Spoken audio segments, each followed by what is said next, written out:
Бүгін трубочки с крем дайындайтын боламыз. Ұнаса лайк басып тіркеле кетіңіздер. Қонақ шақырғанда өзіңіз жасауыңызға болады. Өте дәмді, өте керемет шығады.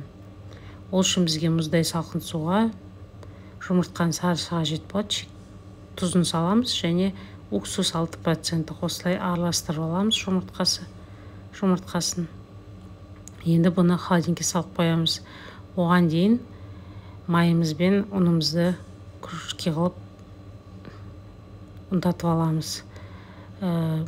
Майымыз 60%-тен жоғары болу қажет. Мінекей осындай болып шығу қажет. Енді соған жаңағы суымызды құямыз. Мұздай илейміз. Илегенде қатты қылып баспаңыздар, жай ғана араластырып шығамыз. Мінекей осылай жаймен деп. Осындай болып шығу қажет. Кішкене ұн сеуіп астына, ұнды да көп сеппеңіздер.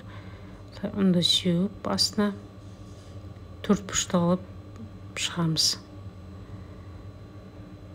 Төртбұрышты етіп аламыз осылай. Холодильникке 2 сағатқа салып қоямыз. Холодильниктен шығарып, мінекей жаямыз осылай.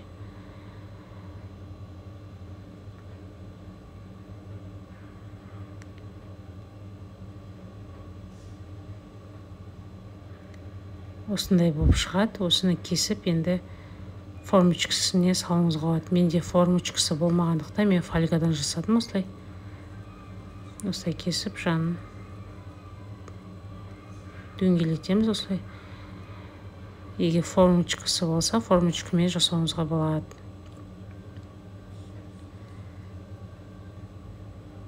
Мінекей осылай бәрін істеп аламыз, осылай кесіп. Сосын 200 градуста 20 минуттай пісіретін боламыз. Бетіне кунжут сепсеңіз болады, немесе мак сепсеңіз болады. Мінекей осындай болып пісті, мінекей трубочкаларымыз. Енді кремін дайындайтын боламыз. Кремге менде сливки мен шекер.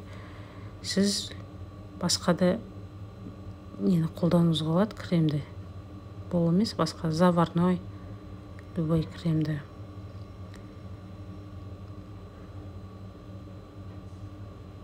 Взбивать етеміз осылай 5 минуттай. Мінекей трубочкамыз дайын. Бәріңізге ас болсын. Керемет, өте дәмді шықты. Ұнаса лайк басып тіркеле кетіңіздер. Рахмет.